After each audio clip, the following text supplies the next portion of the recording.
In a quiet town where days blended into one another, lived a man named Eli. Once, his dreams were loud. Now, his life was quiet. Eli worked, paid his bills, and stayed out of trouble. People called him responsible. But at night, when the world went silent, something inside him whispered, "This isn't the life you imagined." One evening, while leaving work, Eli noticed an old man sitting outside the gate.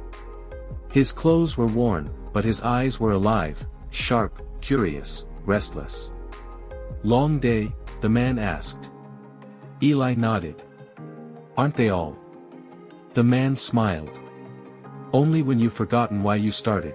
Eli paused. "Started what?" "Your life," the man replied. They began talking. The old man's name was Jonah. He spoke slowly, like someone who had lived many lives inside one body. "Tell me," Jonah said, "what did you dream of when you were younger?" Eli laughed softly.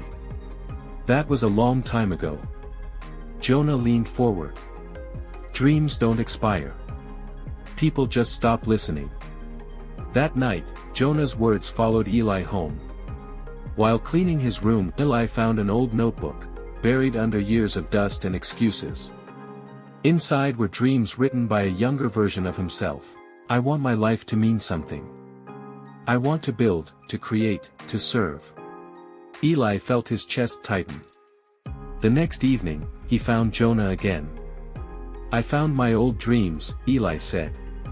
"But they don't feel possible anymore." Jonah nodded. "When I was young, I ignored mine too. I told myself I'd return to them later. Later never came." Eli looked at him. "Is that your regret?" Jonah's voice was gentle but heavy. "It's why I sit here, to remind others before time reminds them the hard way." That night, Eli dreamed of two roads. On one stood Jonah, older, tired, watching time pass. On the other stood a younger Eli, waiting, hopeful. Eli woke up shaking. The next morning, he began again. Not boldly, but honestly. One small step.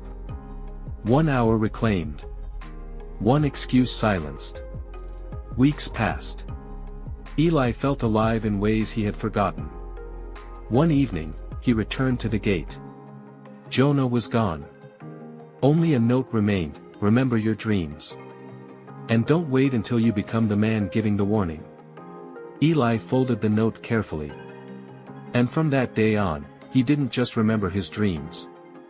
He chased them, while time was still listening.